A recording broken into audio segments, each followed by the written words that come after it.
you say we are towards achieving the president's objectives, and what is the end game of the operation without divulging any sensitive battle plans? Well, we wouldn't want to set a definitive time frame on that, but as we've said, we're on plan. So we're looking at those metrics very closely, relaying that to the president and the national security team, but feel confident that as, again, we're more stand in means we're over the top, even further in, and we have even more of an exact sense of what we're striking and why, and even more dynamically, meaning because the intelligence improves, we're able to more quickly identify targets when they, let's say they come out of an underground facility where they've been hiding and able to strike it before it strikes or right after it shoots.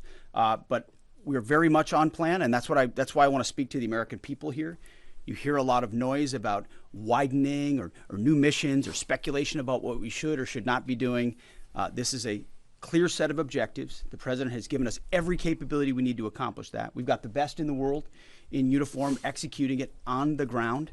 They believe in and are invested in this mission, and it will be at the president's choosing, ultimately, where we say, hey, we've achieved what we need to on behalf of the American people to ensure our security. So no time set on that, but we're very much on track. Absolutely.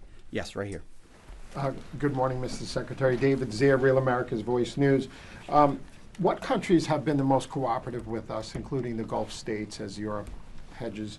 And I also wanted to ask you, the internet blackouts by the regime, it's been shut down for weeks. Is the U.S. military playing a role in fighting against the regime, blocking VPN networks and satellites and other things?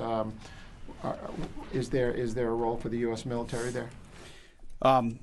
Obviously, on the allies and partners side, Israel from day one has been an incredible and capable partner, willing and able. There's nothing like capabilities and partners that are able to use them. The Gulf states have stepped up incredibly. In fact, Iran's sort of reckless attempt to strike civilian infrastructure and other things has brought countries who maybe would have not been as all in as they are today squarely into our orbit. And we're proud to be defending with them, standing with them, you name it.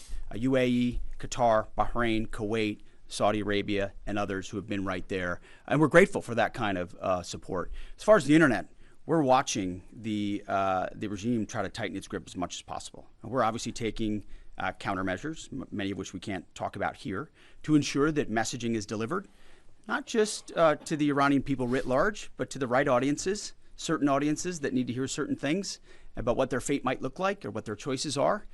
So even though that regime is trying really hard to ensure the world can't see, right? They want to put out fake AI-generated images, which, by the way, sometimes our press happens to fall for, like the Abraham Lincoln on fire and turning around. These AI-generated images are meant to make it look like something's happening when the exact opposite is. So they make up fake reports and fake images to lie to their own people to try to make it. But even then, their own people can barely receive a lot of those messages and communicate because of the blackout that they've imposed upon them. But we work around that for sure. Thank you, Mr. Secretary. General, overnight, Iran launched missiles across the Gulf. They managed to hit the Saudi oil refinery on the Red Sea. What does it mean that they have that capability now, 3 weeks into the war? And Mr. Secretary, you mentioned civilian infrastructure. Iran seems to be treating U.S. diplomatic outposts, embassies, consulates like they are legitimate hard targets in the region now. What is the Pentagon doing to, I guess, secure those assets, stop those attacks? Absolutely. Thanks for the question on the missile strikes. You know, as we said and have always said clearly, they came into this fight with a lot of weapons. This is why we continue to be as aggressive and assertive as we can against their ballistic missile capability, both their medium-range ballistic missile capability and their short-range missile capability. So we are continuing to hunt and find them and kill them, and we will continue to do so. So they still retain some capability. And we have layered defenses throughout the region that will allow us to protect those. And we're working with our partners across the Gulf region to help them improve any defensive capabilities that they may need. To that point on capabilities, you know, Iran's an energy-rich country, could be, should be. Instead, like so many other places driven by a radical ideology, they've spent that money instead of investing in their people. And that's why you had millions of Iranians protesting. because they felt like their quality of life didn't match what it could be or should be.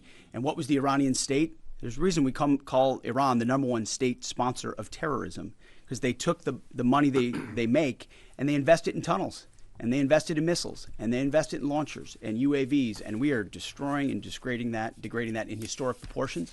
But it doesn't mean they won't still have some and try to hold people at issue, which is why we're fighting every single day to continue to compel. And you mentioned embassies and consulates.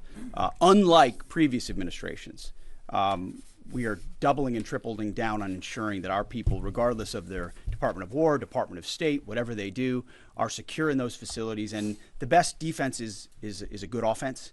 And so we're not afraid to go after and kill anybody, and we have a lot of them attempting to target our diplomatic facilities. Iran, we're not surprised that they would indiscriminately target, and we're still seeing that. Jerry.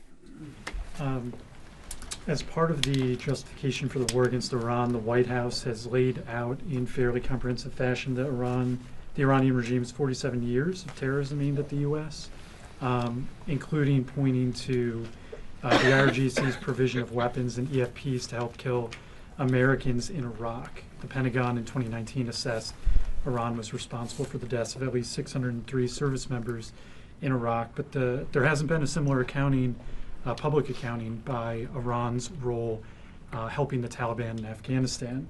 And that also hasn't been part of the White House's public argument. I was wondering if you could speak to Iran's role in helping the Taliban during the war in Afghanistan. And Chairman, as you and the Secretary eloquently spoke about, 13 U.S. service members have been killed so far during Operation Epic Fury. I was wondering what lessons have been learned from those deaths, both from Iranian strikes, from an aircraft refueling accident. How are those lessons being applied to the current conflict, and how are those lessons going to be applied to a potential conflict in Indo-PACOM? Thank you. Well, thank you for the question. And it's true. In a town that can have a very short memory, President Trump does not. He remembers what this Iranian regime was founded on, what their declaration has been from the beginning: death to America, death to Israel. They've stated that. They've intended to, in every way, try to accomplish that, killing Americans in any theater they can, embassies for quite a long time. In Iraq, that was the deadliest weapon, was the EFP, the explosively formed penetrator. I was there when that tactic and technique started to emerge, and the realization was it wasn't just jihadis putting together 155 rounds daisy-chained. It was an entire state, a country with its apparatus able to mold steel in a way that was specifically designed to penetrate American armor and kill Americans. This was not, maybe we send them a couple of thoughts about how to build a bomb. This was Iran specifically passing technology and wherewithal and personnel into Iraq to kill Americans specifically. I know the number is said to be 600. A lot of us think it's higher than that, given the amount of capability they brought in. So they have been at war with us, whether we acknowledge it or not, for 47 years. The same goes in Afghanistan.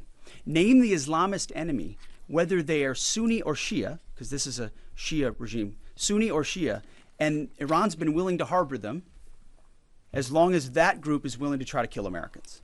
So the enemy of their enemy has been their friend as well in the Islamist world. So Iran, whether it's Iraq, whether it's Afghanistan, whether it's around the world, has been targeting Americans. And what they wanted in this context, and what President Trump would not tolerate, is a regime of that nature being closer and closer to nuclear capabilities,